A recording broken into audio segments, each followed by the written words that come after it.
Hey guys, just a reminder, this is not official medical advice or such. Please seek an appointment with a licensed medical provider. Welcome back, everybody, to another episode of Explain This. I'm with the star of the show, Robin Riddle. Robin, you've got a great topic for us today. Yeah. What are we talking about? Today, we are going to talk specifically about high androgen levels with PCOS and what we can do about that. Okay. So PCOS, or polycystic ovary syndrome, typically presents with lots of different things. So obesity, insulin resistance, cysts in the ovaries, irregular cycles, but high androgens or high testosterone levels is a really big one that we see with PCOS. One of the hallmark signs. That's interesting because you think testosterone is also good for women too, but it can be too high. We can get way too much of it with PCOS. Okay. So androgens are your male hormones. So testosterone and DHT are what we're most commonly measuring whenever we're looking at androgen levels. Okay. And the presence of high androgens cause a lot of issues. And it's the hallmark stuff that we typically can look at people and see and think, that looks like PCOS. So acne, especially down around like the jawline area, excessive hair growth, especially on the face, even like the chest and the stomach, and upper thighs. Okay. This is also called hirsutism. Oily skin, which can lead to the acne, and then male pattern hair loss. So starting to see hair actually losing in these areas and in the crown of the head. All of these are super, super common and very concerning problems for women who have PCOS.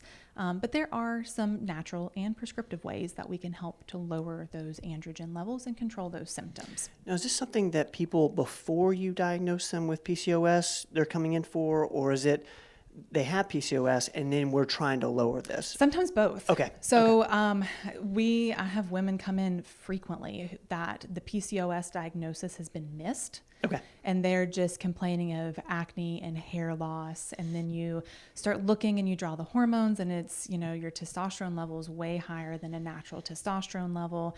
And you get to the PCOS diagnosis kind of backwards. Got it. Because of symptoms. So either way. So first, the increase in androgens is oftentimes caused by insulin resistance. So if we understand where it's coming from, we can address the root cause of those high androgen or high testosterone levels. And that's a key thing, again, with PCOS is insulin resistance. We oftentimes see that. So if we can focus in on lowering the insulin levels, we can help to lower also the testosterone levels. Interesting. Yeah. Okay. Because the insulin is what's driving it up. So if we can bring the insulin down, we can bring the testosterone down. Interesting. Okay. So to help lower the insulin levels, inositol, favorite supplement for PCOS. It does all the things. I love inositol. Eating a low carb, low sugar diet, which is my standard recommendation for anyone that has insulin resistance. Increasing exercise. With PCOS, I recommend more like moderate weightlifting or moderate cardio. HIIT exercise, that high intensity interval training can be a little bit too much. It can actually add more issues. So just kind of moderate intensity exercise really helps to lower those insulin levels. Berberine, we love our berberine around here. And magnesium is another one that's beneficial for helping to lower those insulin levels. Interesting. So lowering the insulin levels to lower the testosterone levels. Yeah. Okay. So that's one of the ways to go about addressing it. Focus on the insulin so then we won't be overproducing the testosterone. But then there's also supplements that will focus specifically on the testosterone itself, pushing that out. So the supplements to target androgens specifically would be things like saw palmetto, taken with zinc. Can help with that. Licorice root or licorice extract, white peony, resveratrol, and reishi mushrooms. Interesting. All help to lower testosterone levels. All of those actually have studies behind them for lowering testosterone and PCOS. It's so interesting. We talk a lot about trying to raise our testosterone levels naturally, but these are things that can help lower it, which will help with PCOS. Yep, absolutely. So those are the kind of things that I walk through my patients first and tell them, let's try a lot of these things before we skip ahead and go into medications. Got it. Okay. But there are medications that are available on the market. Standard, a lot of women who get diagnosed with PCOS get put on metformin and birth control pills.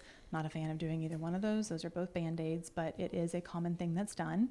The birth control pills push the hormones down. The metformin controls the insulin resistance. That's not something that I prescribe for PCOS, but that is something that a lot of women get put on. Again, I'm talking about the dietary changes, the exercise, the supplements, everything there.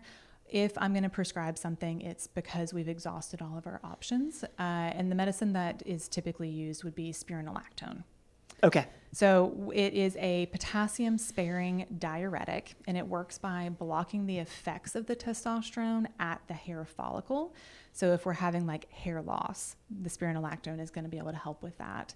And then it also reduces the androgens that are actually being produced by the adrenal glands. So we're actually not producing as much testosterone. Interesting. Yeah. This is probably a dumb question, but if you have PCOS, do you always have it? Yes. Okay. So, okay. PCOS is genetic. It's never going to go away. We can control it, but we're never getting rid of it. Okay.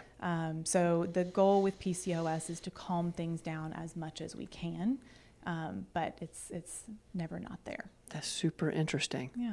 Guys, we did a full episode on PCOS. I hope you guys checked that out as well. Yeah. Rob, is there anything else we need to talk about in terms of lowering androgen levels? Nope, that'll do it. Unbelievable. Thank you so much. Absolutely. Guys, you name it, we explain it. In Tennessee, we say, y'all name it, we explain it. We'll see you guys next time. Don't go away.